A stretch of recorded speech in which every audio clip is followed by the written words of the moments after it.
Le réveil enfin de Mohamed Bazoum ou un autre acte de comédie, s'interroge le journal. La volonté suppose quoi? La volonté suppose cesser le discours et poser des actes. Comment pouvez-vous comprendre que, pendant même que le président de la République, issu d'un parti qui l'a mené au pouvoir, lutte contre la corruption, que les plus corrompus qui ont été cités dans pas mal d'affaires se retrouvent au comité exécutif? En réalité, moi je me dis que c'est parce que nous manquons de patriotisme. Les gens doivent se dire une chose. On a dit dans les textes religieux qu'un pays peut se développer dans le mensonge, dans tout, mais sauf dans l'injustice.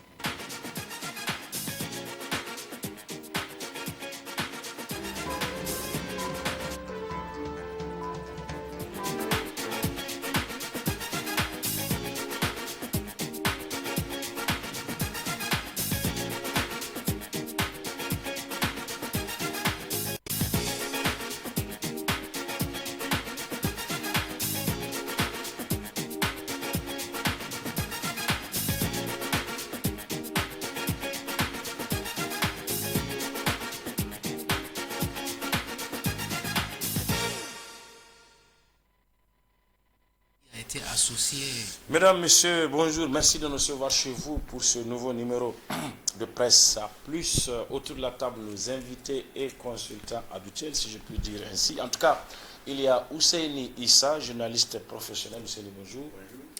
Merci d'être là. Et pour l'émission d'aujourd'hui, de cette semaine, nous avons un nouvel invité. Il s'agit de Maître Lirwana Abdraman, juriste, donc avocat, et même acteur de la société civile. Maître Lirwana, bonjour. Bonjour. Merci d'être sur ce plateau et bienvenue dans Presse Plus. Merci bien. Merci bien. Vous l'avez noté, il y a deux absents. Il y a Traoré Daouda qui est empêché puisqu'il a voyagé ce matin pensant pouvoir rentrer avant le début de cette émission. Malheureusement, il n'a pas pu rentrer avant, donc il ne peut pas être là pour Presse Plus d'aujourd'hui. Nous le récupérons la semaine prochaine, Inch'Allah. Le second, bien évidemment, c'est Dr Amadou Bounti Diallo. Lui, il est là, mais il est plutôt souffrant. Il s'est excusé donc pour Presse Plus d'aujourd'hui. Voilà. Nous allons aller rapidement, puisque nous avons déjà laissé plusieurs minutes en chemin. Nous allons essayer de rattraper tout ça. C'est pourquoi je vous propose très rapidement de découvrir la une de Presse Plus aujourd'hui, dans cette introduction de Boubacar Amadou, notre camarade de la rédaction de la télévision Monferré. Aujourd'hui, 7 mai 2023, Presse Plus est au rendez-vous avec un seul mais très gros sujet au menu. Il s'agit du nouvel rebondissement dans l'affaire Uranium Gate. C'est le sujet phare de la presse cette semaine. Presque tous les journaux en parlent. Ainsi, pour coller à l'actualité, Presse Plus en a fait son seul titre et il est intitulé Uranium Gate, l'effet boomerang.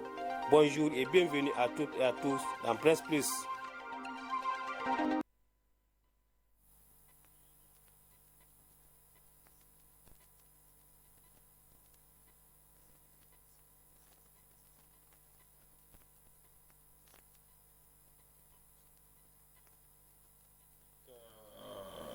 Comme titre ou sous-titre, si vous voulez, Affaire Uranium Gate, l'effet boomerang.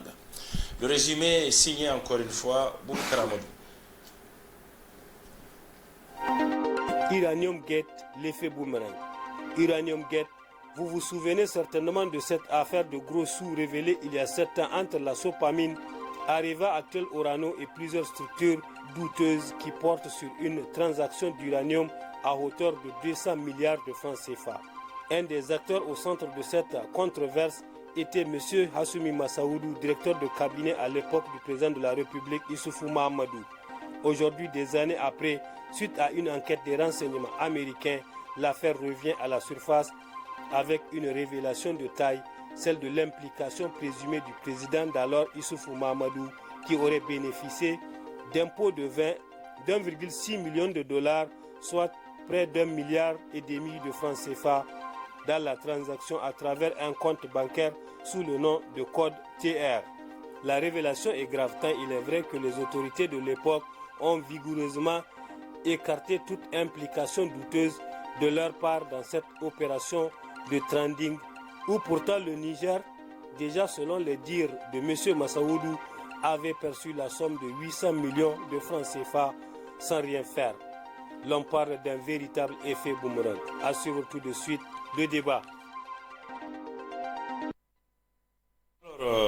Affaire Iranium Gate, l'effet boomerang, c'est la première impression qu'on a, Ousseini, après la publication de cet article de Afrique Intelligence sur ce dossier. Et bien évidemment, parce que quand même, vous n'êtes pas sans le savoir, c'est un dossier qui a même suscité beaucoup de bruit dans ce pays à l'époque, quand ça a été écouté. Et on a vu comment avait dit les tenants du pouvoir, ceux qui étaient impliqués dedans, comment ils se sont arrangés pour l'étouffer.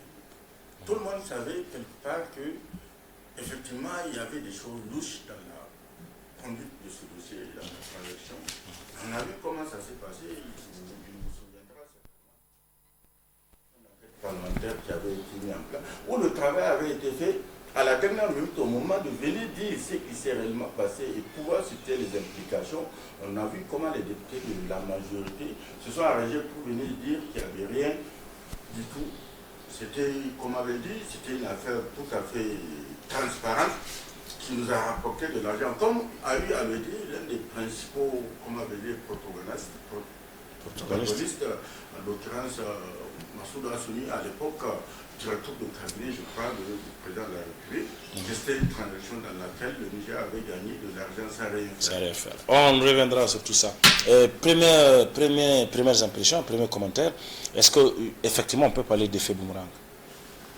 Oui, justement, merci bien de m'avoir fait confiance et de m'avoir invité dans votre émission hebdomadaire.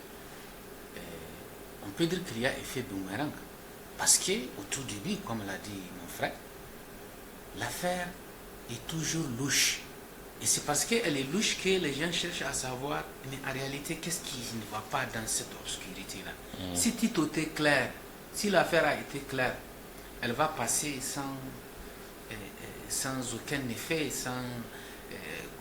l'affaire va passer sans effet.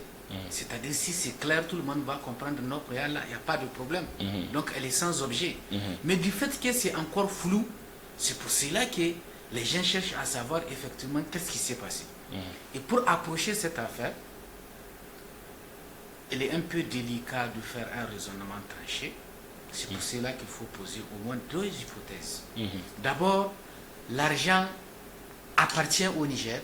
Si l'argent appartient au Niger, les 200 milliards ou bien la transaction est un patrimoine propre du Niger, là, cela veut dire qu'on a détourné l'argent du Niger et on a impliqué le Niger dans une opération qui est censée libérer des otages, donc qui participe à un financement du terrorisme. Si l'argent n'appartient pas du Niger, on a fait un montage. Parce que vous savez, à la base, c'était pour libérer les otages, c'est-à-dire les fonctionnaires de Areva. Donc, si l'argent n'appartient pas ou bien la marchandise n'appartient pas au Niger, toujours est-il dit qu'on a impliqué le Niger dans une opération qui a pour conséquence le financement du terrorisme. Parce que l'argent qui a été gagné, c'était pour amener une rançon aux terroristes et puis libérer les agents de Areva. Voilà au fond l'arbre qui cache la forêt. La vraie face de cette affaire, c'est ça. Donc, nous allons faire un raisonnement selon que l'argent appartient au Niger ou bien cet argent n'appartient pas au Niger. On a fait une opération pour impliquer le Niger et puis sortir de l'argent pour libérer les terroristes. Et dans ce cas, on sait pertinemment que c'est Issou qui est en avant et celui qui est en arrière. Parce que celui qui a bénéficié du marché pour la libération des otages, où il a eu à un moment donné à s'arracher le marché avec le président malien à l'époque,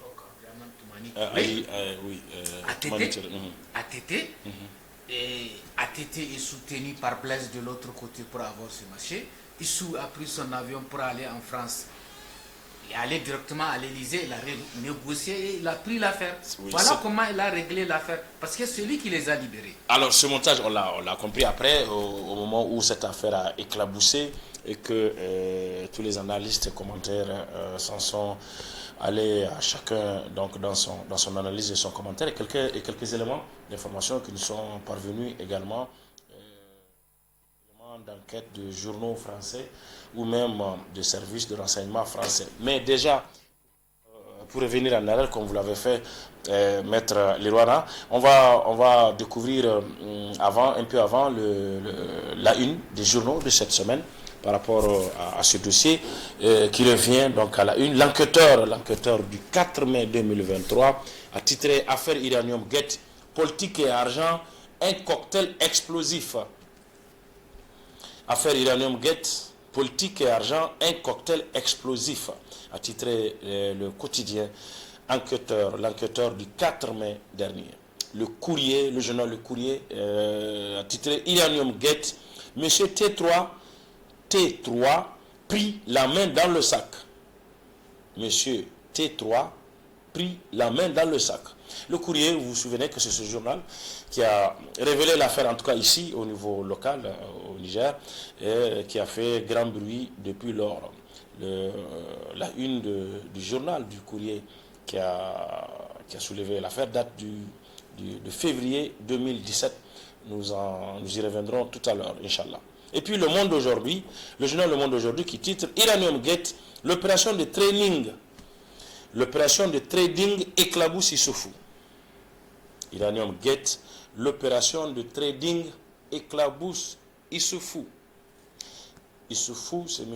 Issoufou Mahamadou, l'ancien président de la République. Alors, je disais donc que c'est le journal Le Courrier qui a parlé de cette affaire en premier. Je propose de suivre cet élément de notre camarade de la rédaction, Balima Bourema, en date de février 2017, au lendemain de la publication de cette affaire par notre confrère, le journal Le Courrier. Cet élément que vous allez suivre, donc, date de février 2017. C'est dans son numéro 452, en date du jeudi 16 février 2017, que l'hebdomadaire annonçait les couleurs d'un nouveau scandale économique. Il s'agit de celui qu'il a appelé Iranium Gate, où près de 200 milliards virés dans un compte bancaire à Dubaï. Le titre et le contenu de l'article remuent une fois de plus le couteau dans la plaie déjà béante de l'économie nigérienne. Selon l'hebdomadaire, en juillet 2011, le groupe commercial d'Areva a vendu de l'uranium dont la quantité n'a pas été précisée à la société Energo Alizan, une société de distribution russe qui ne s'intéressait pas à l'uranium, encore moins aux matières premières, explique Le Courrier. En novembre de la même année, cette quantité a été achetée par une société libanaise du nom de Optima Energy, une société offshore basée au Liban. Le montant de cette transaction est de 319 millions de dollars, soit 200 milliards de francs CFA. Une somme virée du compte de la Sopamine logée à la banque BNP Paribas en France à celui d'Optima à Dubaï. Et surprise, au bas du document, la signature de Hassoumi Massoudou, ministre directeur des cabinets d'Issoufou Mahamadou à l'époque des faits, qui n'était ni ministre de l'économie, encore moins ordonnateur du compte de la Sopamine. Ce qui a soulevé une série de questions de la part du Courrier. Pourquoi Hassoumi Massoudou, au cœur de cette affaire, qui est véritablement l'ordonnateur des comptes de la Sopamine? Optima est-elle réelle ou une société écran? L'Agence internationale à l'énergie atomique est-elle au courant de cette transaction? À certaines de ces questions, le magazine français Marianne, dans un article publié en juillet 2015, a apporté des réponses. Selon le magazine, c'est un cercle qu'a pris l'uranium en question. Il a établi qu'Areva UG a couvert un système circulaire de vente de 5,5 millions de livres d'uranium. Deux transactions retiennent particulièrement l'attention. Il s'agit de la vente par une société russe, Energo Alizon, de 5,5 millions de livres achetés préalablement à Areva UG par une société libanaise, Optima Energy, qui l'a revendu à peine 2 jours après à la société nigérienne Sopamine, qui l'a ensuite revendu à Areva UG. Pour beaucoup d'internautes, cette somme dont on ne connaît pas encore la destination aurait servi à beaucoup de choses. C'est le cas de Ibrahim Tanimoun, qui parle de retour sur investissement, 20 ans d'opposition 200 milliards de recouvrement. Ou encore Tani Moundari qui se demande que peut-on faire avec 200 milliards de francs CFA au Niger. Un hashtag a d'ailleurs été créé pour demander le retour de cette manne. Bring back our 200 milliards comme pour les filles de Chibok. Cette révélation de l'hebdomadaire intervient également après le scandale sur l'affaire Africard et celui de l'avion présidentiel. À quoi les Nigériens doivent encore s'attendre dans les prochains jours? Les prochains numéros de l'hebdomadaire Le Courrier nous diront plus de détails comme il l'a promis. Voilà un élément qui résume assez bien les informations à l'époque qu'on détenait, publiées par le journal du Courrier. Je rappelle qu'il y a 6 ans, parce que c'était en février 2017. Alors, qu'est-ce qu'on retient essentiellement? C'est qu'il y a une vaste opération de trading un peu floue. Sopamine qui paye de l'uranium auprès d'Areva, Sopamine qui vend Optima, Optima qui revend à Areva, et donc Areva qui rachète son uranium à perte, etc. Premier élément. Deuxième élément, on se rend compte que cette opération de trading, en ce qui concerne le côté nigérien, a été goupillée au plus haut sommet, c'est-à-dire au niveau de la présidence de la République. Donc la direction de la Sopamine, apparemment, n'a pas été tout à fait impliquée dans ça. Donc, et après, on se rend compte qu'il y a eu des rétrocommissions. À l'époque, le directeur de cabinet du président de la République a dit que ce n'était pas une rétrocommission, c'était ce que le Niger avait légalement gagné, donc 800 millions de francs CFA, sans rien faire. Est-ce qu'on peut dire que c'est à peu près résumé, c'est de ça qu'il s'agit? Bien évidemment, il faut peut-être préciser que c'est l'uranium et Tanja, au moment où Tanja avait renégocié, Tanja avait exigé de Areva qu'on nous donne une partie que nous allons remettre sur le marché, nous allons nous-mêmes aller vendre, n'est-ce pas? C'est un détail, il faut le souligner. C'est tellement que cet uranium-là, parce qu'avec la dernière révélation, on dit 2500 tonnes. Ça engage 2500 tonnes. Maintenant, on commence à voir, parce que quand on regarde un peu le cheminement et puis le raisonnement de ces gens à l'époque, quand il était, comment dire, pour minimiser. D'abord, ce qui avait été noué par Tanja, dans le cas de Mouraren, dans le cas des dernières négociations de l'uranium en 2005, je crois, je pense bien 2005-2006, tout a été remis en cause quand ils sont arrivés, n'est-ce pas?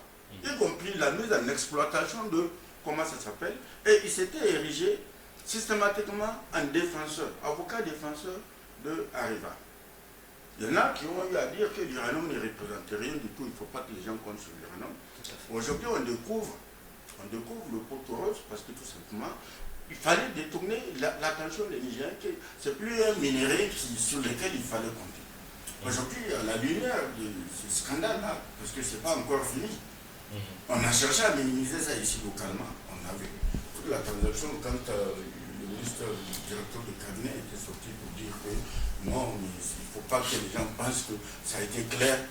Et quand il y a eu l'investigation au niveau du parlementaire, ça a donné des éléments qui attestent qu'il y a eu du flou sur toute la ligne. Parce qu'on ne peut pas comprendre que ce soit un directeur de cabinet à lieu et place du ministre des Mines qui aille négocier. Bien avant ça, il y a eu autre chose, on se rappelle. Et les discussions et tout. Je me dis quelque part, ils ont travaillé dans le secteur, ils connaissent un peu tous les contours et tout. Il fallait montrer que ça ne valait rien du tout. Mais quand on se rend compte qu'il y a eu ces choses-là, que les gens se disent, sur toute la ligne, les gens ont été grugés. Et heureusement, ça ne s'est pas limité ici à chez nous. Il y a la justice française notamment, et maintenant les Américains qui ont pris en charge le dossier. On ne vient pas dire que non, c'est juste de la méchanceté, on cherche à jeter le discrédit sur les autorités, parce que les révélations, c'est des révélations précises. Ce n'est pas approximatif ce qui a été rapporté, y compris dans la dernière, avec des précisions sur les banques où l'argent a été transféré et tout. Ça montre tout simplement quelque chose, ça montre que nos ressources naturelles sont très mal gérées, avec c'est de l'opacité la plus totale. Et j'ai dit aux Nigériens, il faut qu'on se dise une chose, y compris ce pétrole-là. Le pétrole qui est en train d'être exploité aujourd'hui, il faut vraiment que les gens se disent, il faut qu'il y ait la lumière, la transparence par rapport à la gestion. Surtout que bientôt on va commencer à comment dire, avec un maître, on va commencer à exporter, à vendre le pétrole, le brut. Et c'est 100 000 barils, quelque chose de 100 000 barils. Et quand, je l'ai dit, c'est en lien avec ce qui a été fait. Et quand les gens ont voulu savoir, pendant toutes ces années, comment le pétrole a été géré, on a vu comment... Surtout comment l'argent du pétrole on a vu comment la requête a été... Systématiquement, au niveau de la députation de l'Assemblée, ils ont décidé que non, il n'y a rien à voir, circuler, il n'y a rien à voir, tout se fait dans les règles de l'art. Il faut que les gens comprennent qu'il y a un travail à faire dans ce sens pour éviter que ça puisse continuer aussi avec le pétrole.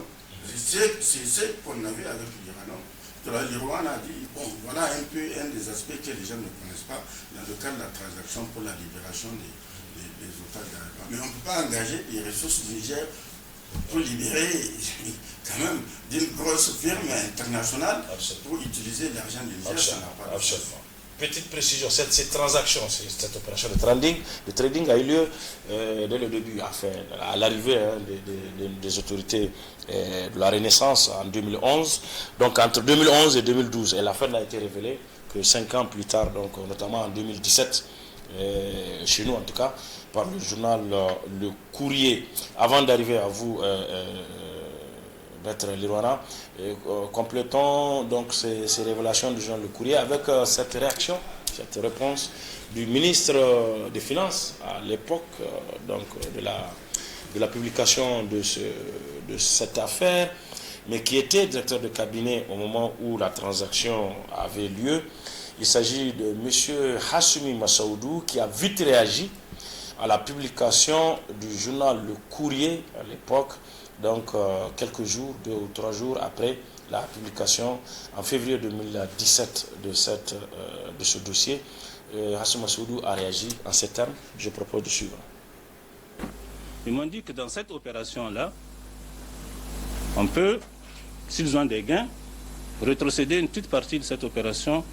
Une partie de leurs gains, c'est des petits gains, c'est des centimes qu'ils gagnent sur ça, c'est des trucs qui se font en bourse. Ils peuvent rétrocéder une partie au Niger, sans rien faire. Moi, je dis, bon, si c'est ça, sans rien faire, nous, ça ne nous engage pas, on peut gagner de l'argent gratuitement. La seule manière, c'est que dans leur opération, dans leur transaction, ils mettent le nom de Sopamine. J'ai appelé le directeur général de Sopamine de l'époque, qui s'appelle Hamma Amadou, qui a été par la suite directeur général des impôts. Ce n'est pas le même, le Hamma Amadou qui est associé à cette histoire-là. Ce n'est pas le même. Donc, je l'ai dit l'opération, voilà ce qu'on va gagner. Ce qu'on va gagner dedans, c'était 800 millions de francs CFA. Que Sopamine va gagner. Donc il a dit, ah oui, il a donné les pouvoirs pour rapidement signer au nom de Sopamine. Et la transaction a été faite et les 800 millions sont arrivés sur les comptes de Somaïr. Les 800 millions de francs CFA. C'est ça qu'ils nous ont donné dans le cadre de la transaction, ce qu'ils ont gagné dans cette opération de trading, qui n'a rien à voir avec l'uranium du Niger. Sopamine n'a rien fait sauf cette signature et ce pouvoir donné par le directeur général. Et cet argent est rentré à Sopamine et j'ai demandé au directeur général de verser cette somme au trésor, ce qui a été fait. Cette somme de 800 millions a été versée au trésor. Et nous venions d'arriver, nous avions beaucoup de problèmes au niveau de la présidence, de ressources à l'époque. Et nous avons retiré cet argent du trésor pour faire des dépenses publiques, notamment des véhicules pour la garde présidentielle. Ce font les ventes d'uranium à partir de la production du Niger. Les 2 sociétés nigériennes qui produisent et vendent de l'uranium sont les sociétés Somaïr et Cominac. Il n'y en a pas d'autres. Ces sociétés vendent à 3 catégories, enfin à 2 catégories de personnes morales. Elles vendent à leurs actionnaires étrangers et elles vendent à leurs actionnaires nationaux. C'est ce qu'on appelle dans le jargon des enlèvements. Seuls eux ont le droit d'enlever. Personne n'achète auprès de ces sociétés-là si ce n'est pas leurs actionnaires. Leurs actionnaires sont lesquels?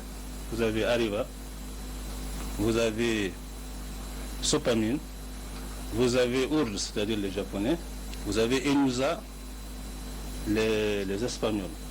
Chacun enlève au prorata, c'est-à-dire achète de l'uranium auprès de ces sociétés, au prorata de sa participation au capital. Mais il n'y a pas d'autre. Il n'y a pas d'autre mécanisme par lequel on achète de l'uranium. Donc il ne peut pas y avoir d'achat et de vente d'uranium de manière clandestine dans ce pays. Dans le cas de l'affaire d'Africard, puisque dans les opérations de trading, ça implique beaucoup de banques, c'est passé par une banque de Dubaï, une banque arabe, et les gens d'Africard ont vu ça, et ils ont opposé ça à Areva en disant « Ah, voilà, Areva a des relations avec Sopamine, voilà la preuve. » C'est pour... Oui, maître, vous l'avez suivi. Bon, avant d'arriver plus en profondeur, là vous l'avez suivi par rapport à cette affaire. On peut retenir deux ou trois choses. Premièrement, il dit que ce n'est pas de l'uranium nigérien. L'uranium vendu ne concerne pas. Mais il reconnaît que c'est une opération de trading. Il dit également que le Niger avait reçu à l'époque 800 millions de francs CFA dans cette opération de trading, sans rien faire, puisque c'était juste la signature de Sopamine qu'il fallait accepter d'apposer sur le document. Il dit que l'argent a été versé au Trésor. On apprendra plus tard qu'il n'y avait pas eu de traces de cet argent-là au Trésor. Et il dit que cet argent a été utilisé pour acheter du matériel militaire à la garde présidentielle. À peu près c'est ça. Oui, vous voyez, à l'évidence, tout reste flou encore. Tout reste flou et raison pour laquelle au début de mon intervention, j'ai dit que c'est important de faire la part des choses. Et dans tous les cas, que cette marchandise appartienne au Niger ou pas, ils ont associé notre pays à une action lourde de conséquences. Et c'est pour cela que les Américains sont derrière cette affaire, parce qu'ils savent que c'est louche. Ils savent que c'est louche parce qu'ils ont un réseau et leur mécanisme de suivi et de contrôle du financement du terrorisme. Et voilà une opération dans laquelle on tend, c'est direct, hein, on tend directement à financer des terroristes parce que la prise d'otages a permis à ces terroristes d'avoir l'argent. En 2011, vous savez que ils ont constitué en fait un budget de fonctionnement aux terroristes. Et c'est à partir de cette manne-là que les terroristes ont eu réellement le budget pour exister durant toutes les 10 années d'exercice du pouvoir de Issoufou. C'est un financement du terrorisme, c'est la conséquence et c'est pourquoi les Américains vont s'intéresser. L'uranium n'est pas pour eux, le Niger ne leur appartient pas, mais... Non, on dit que les Américains, bon, ils s'intéressent à cette affaire parce que les transactions ont eu lieu en dollars américains. Oui, en dollars américains. En dollars américains, et donc à la devise américaine est utilisée. À la devise américaine. Les Américains s'intéressent à l'affaire. S'intéressent et également, ça a permis, comme je l'ai dit, au financement du terrorisme et ils sont intéressés. Ce que les Nigériens doivent savoir, les Nigériens de 2000, là, ce n'est pas la même chose que les Nigériens de 1960. Cette affaire de l'uranium, du pétrole, justement, vous avez bien fait de relever aussi l'affaire du pétrole. Cette affaire, depuis que les Nigériens ont lutté, si vous savez, en mars 2005 contre la loi de finances rectificative, ça nous a amené sur une table de négociation avec l'État du Niger, où la société civile a fait la proposition de libéraliser pour multiplier les partenaires en ce qui concerne l'uranium et le pétrole. Et cela a passé par la proposition de la société civile qui a exigé de réviser le code minier et le code pétrolier.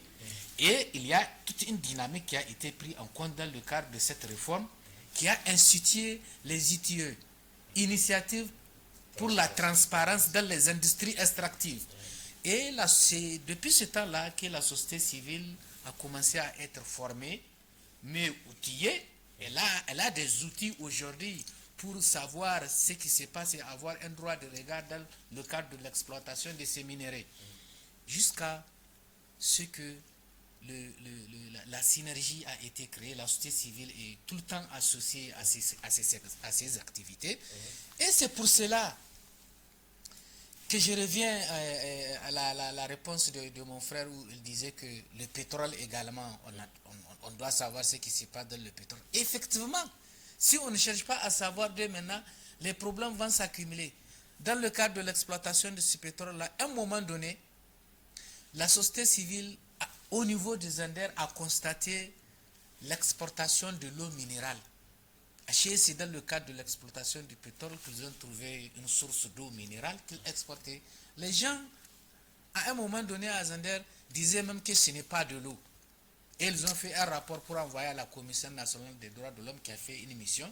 Effectivement, on avait découvert que c'était une eau douce, eau minérale très bien, qu'ils soustraient à partir de l'exploitation du pétrole qu'ils ont découvert.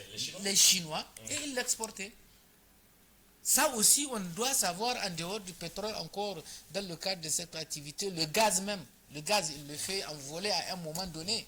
Il a fallu cette dynamique, ce contrôle de la société civile pour essayer de constater qu'effectivement, il y a du gaz qui est extrait. Mais dans le cas d'espèce, je rejoins la réponse de mon frère qui dit que à partir de l'arrivée de Tanja au pouvoir, c'est en ce moment qu'on avait révisé tous ces textes. Le Niger, dorénavant, est autorisé à avoir une partie du minerai enrichi, c'est-à-dire quand on exploite de l'uranium, la part qui nous revient, nous on ne fait pas de l'uranium enrichi. C'est quand ça va dans les mains des Français que ça devient de l'uranium enrichi. Je l'ai dit parce que j'ai posé l'hypothèse de savoir la marchandise appartient au Niger ou bien elle n'appartient pas au Niger. Parce qu'on peut me dire que le Niger ne produit pas de l'uranium enrichi. Mais bien oui, à partir des accords signés avec Tanja, notre partie, nous pouvons la transférer en France pour qu'elle soit enrichie et que nous la vendons comme nous voulons. C'était le cas. À peu près cette nuance-là qui a créé un autre problème à l'époque où Saddam a été accusé d'avoir acheté de l'uranium au Niger et nous savons que ce n'est pas de l'uranium enrichi. Qu'est-ce qui s'est passé là? C'était notre ambassade en Italie qui a été cambriolée. Ils ont pris des documents après une soirée à l'ambassade. L'ambassade a été cambriolée. Ils ont pris des documents, notamment des documents du ministère des Affaires étrangères qu'ils ont découverts. À l'époque, c'était Alele Alhaji Habibou qui était ministre des Affaires étrangères. Ils ont volé sa signature. Ils ont volé un contrat de vente d'engrais que le Niger a acheté quelque part. Et c'est ce contrat-là de vente de l'achat de l'engrais par le Niger, ils ont utilisé la signature de Alele Alhaji Habibou et ils ont plaqué le contrat de vente de l'uranium enrichi entre l'Irak et le Niger. Donc, c'est important de faire la part des choses. Ici, que la marchandise appartienne au Niger ou pas, le Niger a participé à une opération, je vous dis, c'est l'arbre qui cache la forêt.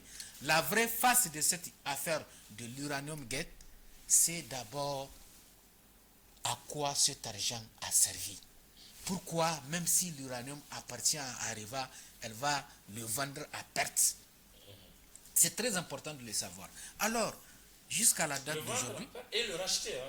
Oui, le racheter, c'est une opération. Le vendre d'abord à perte et le racheter encore très cher. C'est une manière de mettre de côté un peu d'argent. Et c'est dans cet argent-là que lui, Massaoudou, dit qu'on a gagné 800 millions. Où on a gagné 800 millions sans rien faire. Mais si on gagne 800 millions sans rien faire, cela veut dire que c'est de l'enrichissement sans cause. C'est de l'enrichissement sans cause. Et le Niger peut être poursuivi pour ça, notamment eux. Vous vous rappelez, l'affaire a eu lieu, ça s'est passé dans les années 2011. Ils venaient juste au pouvoir. Harainaga, en ce temps-là, ils avaient très faim. Les institutions qui sont censées même faire l'opération, s'il y a opération, on n'a pas laissé l'institution faire ça, la SOPAMIN. C'est la présidence de la République elle-même. À l'époque, lui, il était directeur de cabinet du président de la République. Ce sont eux qui ont fait l'opération. Donc, c'est une raison aujourd'hui, l'affaire redevient toute nouvelle. Parce que les Nigériens ne sont pas encore éclairés véritablement. Qu'est-ce qui s'est passé? Et c'est pour cela que, moi je pense que l'enquête parlementaire là, bien que les Nigériens ne s'attendent pas vraiment à des grands résultats compte tenu de la majorité qu'ils ont à l'Assemblée, ils décident de ce qu'ils veulent. Mais cette affaire mérite d'être éclairée. Parce que même si l'uranium là ne nous appartient pas, le Niger, le nom du Niger a été associé à une opération criminelle. parce que c'est une opération qui a eu pour conséquence de donner de l'argent aux terroristes. Et vous avez vu comment ça a fini, ça a créé des problèmes. Comment ça a fini? L'argent même qui était destiné là à donner aux terroristes, quand ils sont partis, ils n'ont pas donné tout l'argent. Il y a une partie qui était égarée entre Issou, qui est le principal démarcheur pour les libérer. Il y a une autre personne entre Issou et les terroristes dont je ne vais pas citer le nom, parce que lui, Issou, ce n'est pas lui qui discute directement avec les terroristes. C'est lui qui s'est déplacé physiquement. Il est parti les voir. C'est un Nigérien, il est là à Agadez. C'est lui qui est entre les terroristes et Issou. Donc, il était à l'époque désigné comme l'homme du président. Voilà, l'homme du président. Donc, si on se rappelle très bien, entre Issou et cette personne-là, et pour arriver aux terroristes, l'argent qui est censé leur être remis n'a pas été remis intégralement. Et les journalistes sont partis faire des enquêtes. Ils ont découvert qu'effectivement, ils ont même été tués à cause de ça. Oui, on pense que c'est en lien avec cette opération de libération des otages d'Arlit en 2011. C'est en lien. Et nous avons des outils aujourd'hui pour faire des investigations et savoir réellement ce qui s'est passé. Non seulement la société civile dans le cadre du contrôle de l'action citoyenne, l'action publique citoyenne est outillée, mais aussi nous avons de plus en plus de journalistes qui font du journalisme d'investigation. Il faut reconnaître aussi la participation et la part active des journalistes pour essayer d'éclairer. À la date d'aujourd'hui, il faut même dire que ce sont les journalistes qui sont en train d'éclairer. Les journalistes qui font de l'investigation. Donc, le dossier redevient tout nouveau. Tout nouveau, c'est maintenant même qu'on doit savoir effectivement ce qui s'est passé.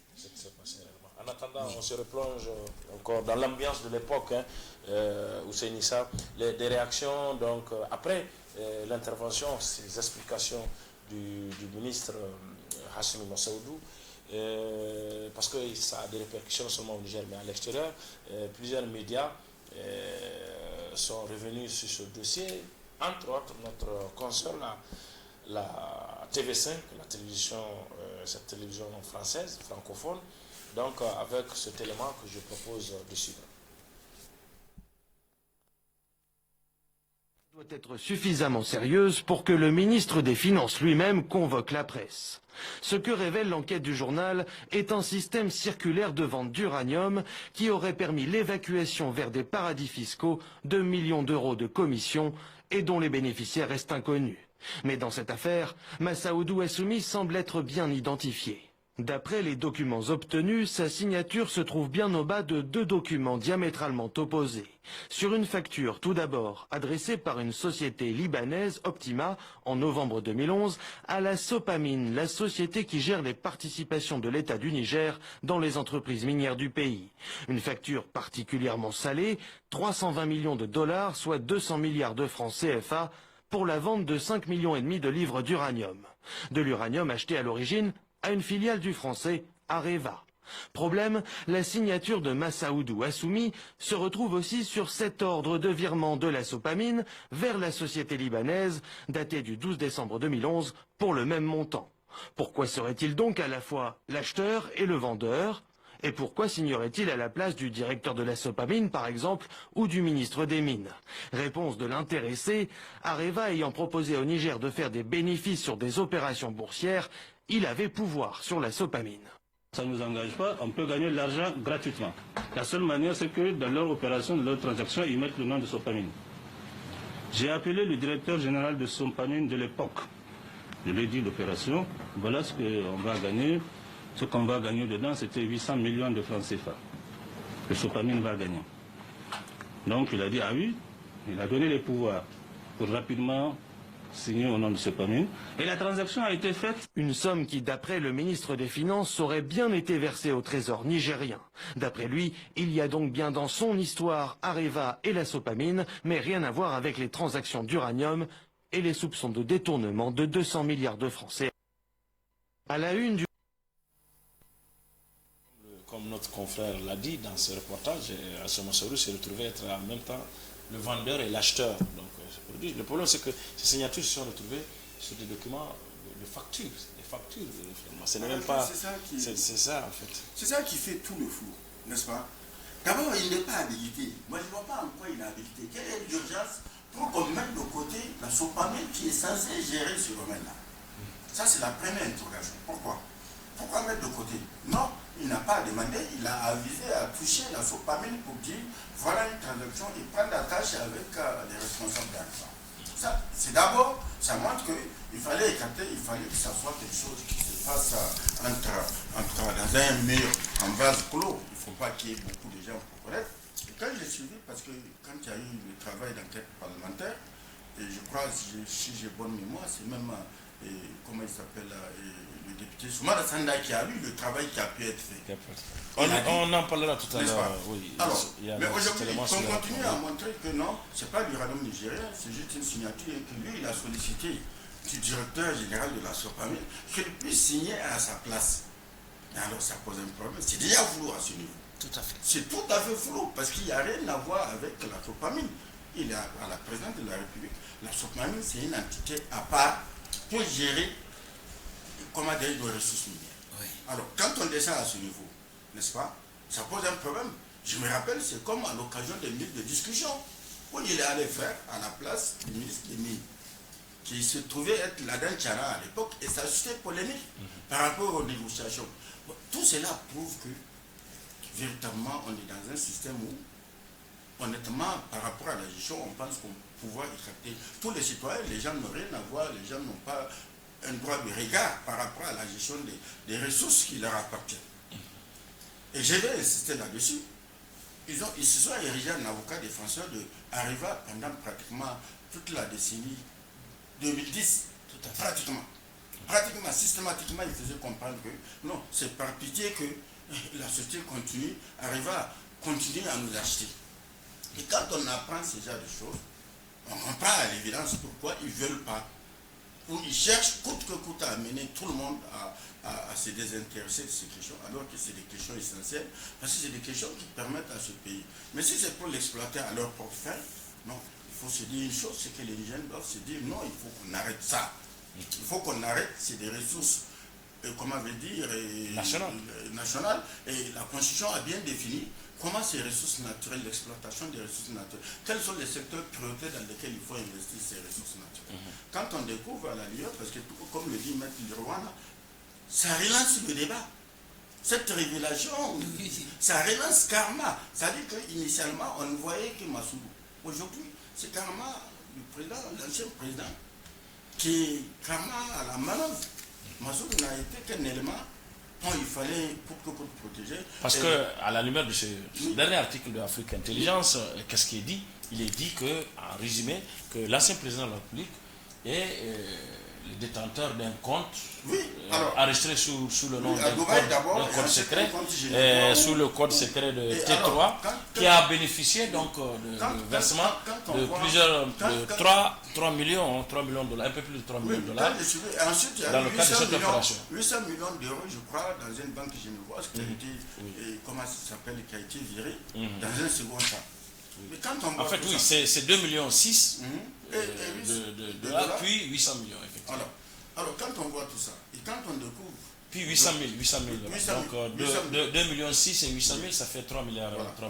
Quand on voit tout ça, on se pose la question, parce que quand moi, je vais faire le parallèle avec ce qui a été fait au niveau de la commission d'enquête parlementaire, ils ont cherché les traces de cet argent au niveau du trésor. Contrairement à ce qu'a dit Massoudou, ils ont découvert qu'il n'y avait pas de traces de cet argent.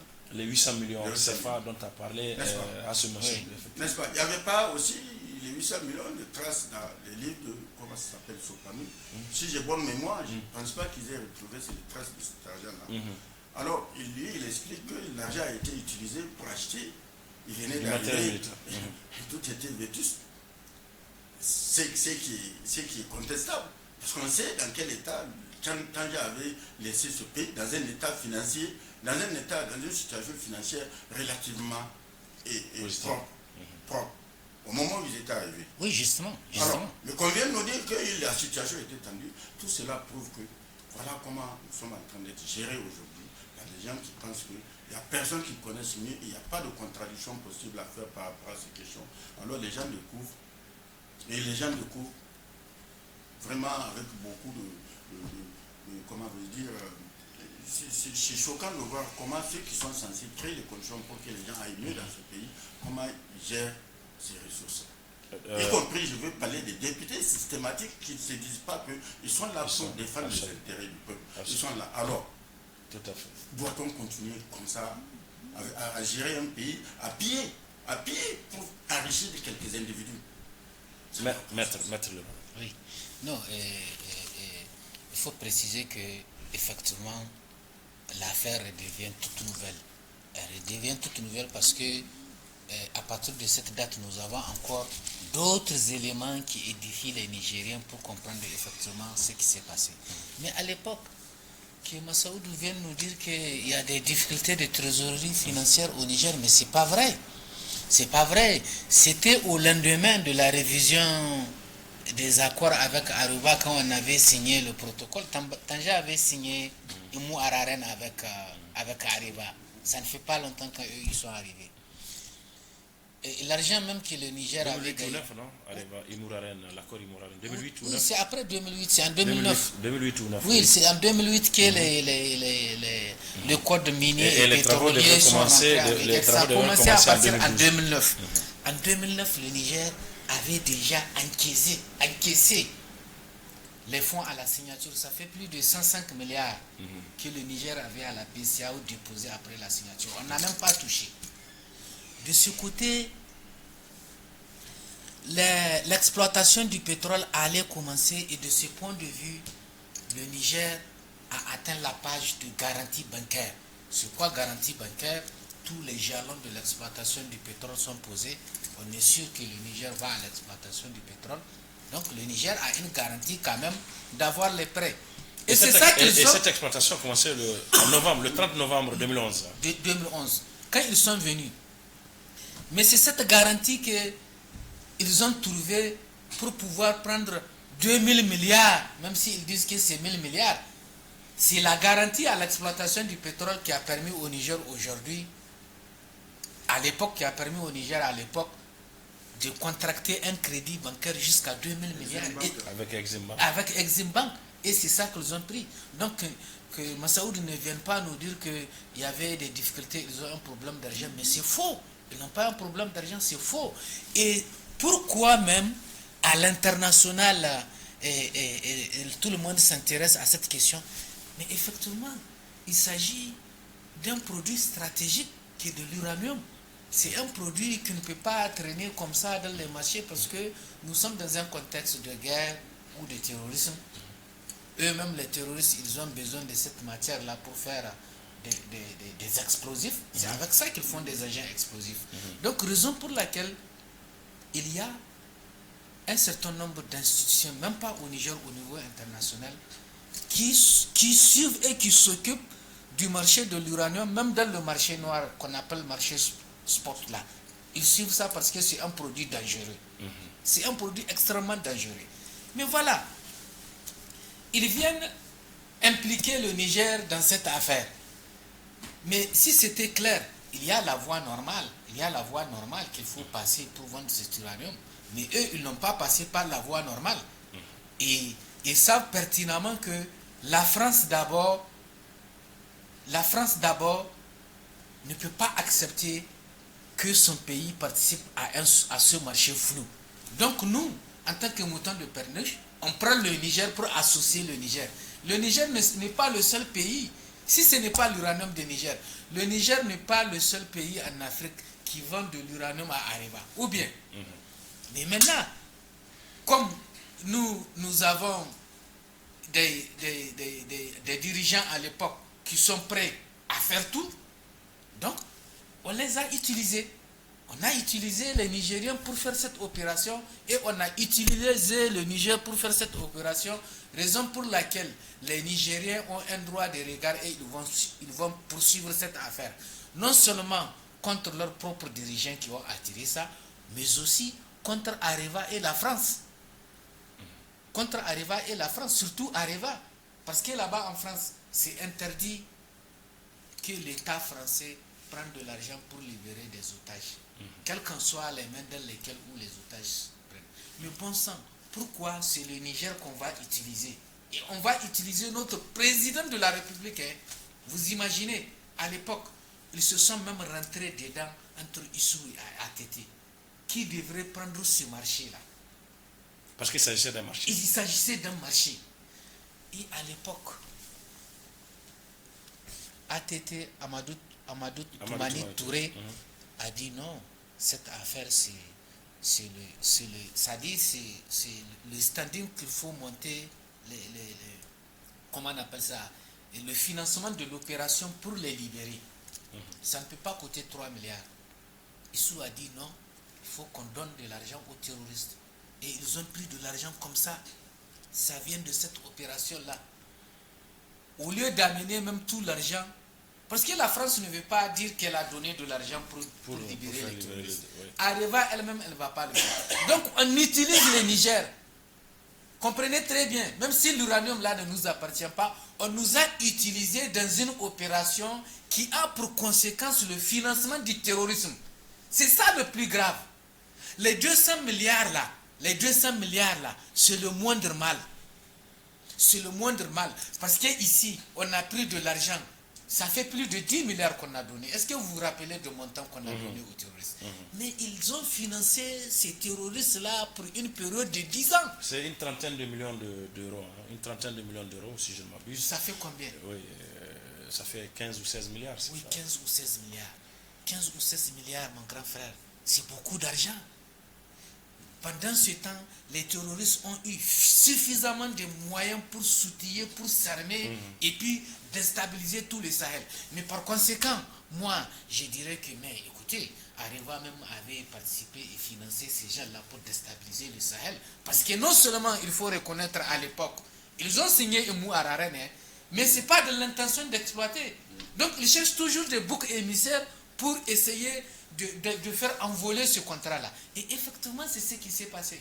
Donc, raison pour laquelle, à partir de ce rebondissement-là, Issoufou n'est plus président de la République du Niger, à ce que je sache. Il est ancien président de la République. Donc, moi, je pense que, même si c'est dans l'exercice de la fonction du président de la République qui a participé à cette opération-là, aujourd'hui, il doit rendre compte. Il doit rendre compte pour que les Nigériens savent clair, pour que les Maliens aussi, parce que ça s'est passé au Mali, pour que ça se passe clair. L'argent là qu'ils ont donné aux terroristes pour libérer les otages là, c'est au Mali que ça s'est passé. Donc, aujourd'hui, disons Dieu merci que l'affaire a rebondi, il faut que Issou soit écouté. Lui, Massaoudou, il est venu déjà, il nous a donné quelques brèves d'informations. Mais le pivot de cette affaire-là, Issou, il faut qu'il soit interrogé. Même si c'est chez lui, il faut qu'un juge aille lui demander de compte comment ça s'est passé. Ça, c'est important. Absolument. Ça, c'est important. Oui, on va en arriver, Inch'Allah. Mais en attendant, encore une fois, je propose de nous replonger dans le contexte de l'époque. Et même à l'époque, il y a eu des réactions. Hein. Il y a eu des réactions, vous en doutez bien. Et vous l'avez suivi avec nous, des réactions non seulement des citoyens ordinaires et tout, mais aussi d'organisations, des structures organisées, des syndicats et autres. C'est le cas du Saman. Mais avant d'écouter cette réaction du Saman à l'époque, je propose de suivre cette réaction des citoyens, de quelques citoyens de la capitale, au lendemain de la sortie du ministre des Finances, M. Assimi Massaoudou. De presse, le ministre des Finances a exposé sa version des faits par rapport à l'affaire dite Uranium Gate publiée par le Courrier. Une sortie qu'attendaient certains citoyens afin de se prononcer. Le Courrier est un journal d'investigation. Il a investigué et c'est ça un travail des médias, un travail de la presse, c'est ça qu'il doit faire. Maintenant, après, le ministre en tant que tel, il a donné des réponses par rapport aux allégations qui étaient contenues dans l'apparition du journal Le Courrier. Maintenant, tout celui qui connaît les sociétés sommaires et communales, le Niger ne peut jamais avoir un droit de prélèvement de 5 000 tonnes une année. Toute la production, même en régime temps, en plein temps, en régime plein, ne peut pas dépasser 5 000 tonnes. Les Nigériens ne peuvent pas comparer la parole du sieur Massaoudou aux écrits du journal Le Courrier qui sont vrais. Quoi qu'on dise, quoi que le ministre dise, à condition qu'il nous en donne la preuve écrite, nous continuons toujours à croire que ces 200 milliards-là, que l'affaire de ces 200 milliards est une vérité. Le ministre des Finances est sorti sans amener de preuves concrètes. Si toutefois des opérations de trading peuvent apporter de l'argent, pourquoi n'en font-ils pas régulièrement, s'interrogent certains citoyens. La majorité des Nigériens qui l'ont suivi donneront plutôt raison au journal Le Courrier qui nous a révélé cette affaire avec des preuves à l'appui et sa signature à 2 endroits. Quand il parle de mots suggérés, cela m'a fait beaucoup rire. Cela m'a fait beaucoup rire. Et monsieur le ministre, nous ne pouvons pas vous croire. Pourquoi? Parce que dans le point de presse, rien n'a été donné comme preuve que cela n'est pas une vérité. Il dit que c'est une transaction qui a été faite avec l'aval de la Sopamine et son DG à l'époque, qui a rapporté 800 millions à l'État Niger. La question ici, là, c'est qu'il faut suivre la traçabilité de ces 800 millions générés par cette activité qu'ils ont engagée. Si une signature peut rapporter 800 millions à l'État Niger, mais pourquoi ils n'ont pas encore continué à faire ce genre d'opération pour que nous puissions encore engranger des fonds supplémentaires? Aussi, la question de la mairie centrale évoquée par Hassoumi Massoudou surprend plus d'un. Le ministre parle que la collectivité est privée. La collectivité est privée. Alors, mais qu'en est-il quand...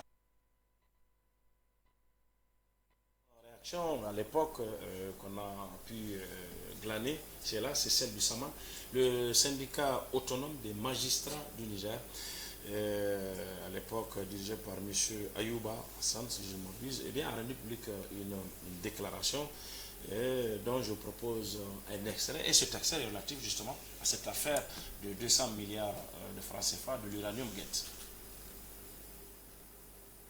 Une tradition qui n'a jamais couvert et qui ne couvrira aucune forfaiture de ses militants. Par conséquent, le Ben Saman met au défi le véridique Hassoumi Massaoudou de porter à la connaissance du public les noms de juges corrompus et les montants par eux perçus pour que des poursuites judiciaires soient engagées à leur encontre. Aussi, sans se substituer à l'État du Niger, dans cette affaire de 200 milliards de francs CFA, le Ben Saman demande au ministre Hassoumi Massaoudou de faire preuve de patriotisme et de bravoure à l'image des grands hommes d'État en démissionnant de ses fonctions pour se mettre à la disposition de la justice, seule institution capable de l'innocenter s'il y a lieu.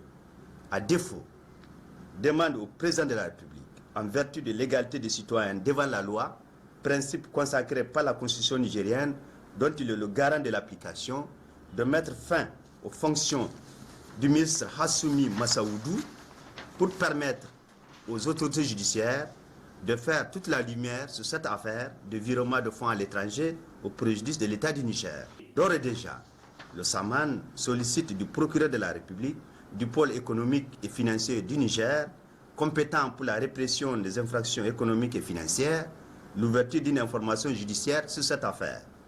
Le SAMAN reste convaincu que dans un état de droit, la justice est un bien commun que tout citoyen, quel que soit son rang ou sa position sociale, se doit de défendre, supporter, préserver contre vents et marées et non à jeter aux gémonies.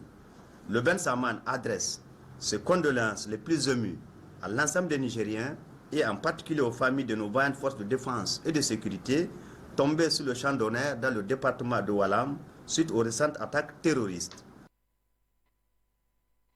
Sauf que bon, on le sait, on dit que ces recommandations ou ces appels du SAMAN n'ont pas été entendus. Notamment le ministre Assou n'a pas démissionné, il n'a pas été démissionné par le président de l'époque, M. Mamadou, et même le procureur de l'époque n'a pas ouvert une information judiciaire dans le cadre de cette affaire. Et comment pouvait-il en être autrement quand le président lui-même était impliqué? C'est-à-dire qu'il était caché, c'était lui en amont, mais voilà celui qui est censé prendre les coups. Mais alors, tu as envoyé en mission un agent. L'agent est découvert, mais il te protège, tu ne vas pas quand même le sanctionner. Il faut créer, entretenir le flou, et c'est ça qui a été entretenu. Sinon, aucun Nigérien n'a cru aux arguments qu'ils ont donnés, aussi bien, comme avait dit lui, le ministre des Finances à l'époque, Massoudou, aussi bien Massoudou que les députés de la majorité qui se sont arrangés pour empêcher la manifestation de la vérité. Parce que si le travail ou la procédure a été bien suivie, a été respectée jusqu'au bout, on allait connaître la vérité depuis. Mais ils se sont dit, bon, on va l'étouffer ici, il n'y aura pas de problème. Dans tous les cas, c'est des petits agités qui s'intéressent à ces choses-là. On va l'arrêter, nous avons une majorité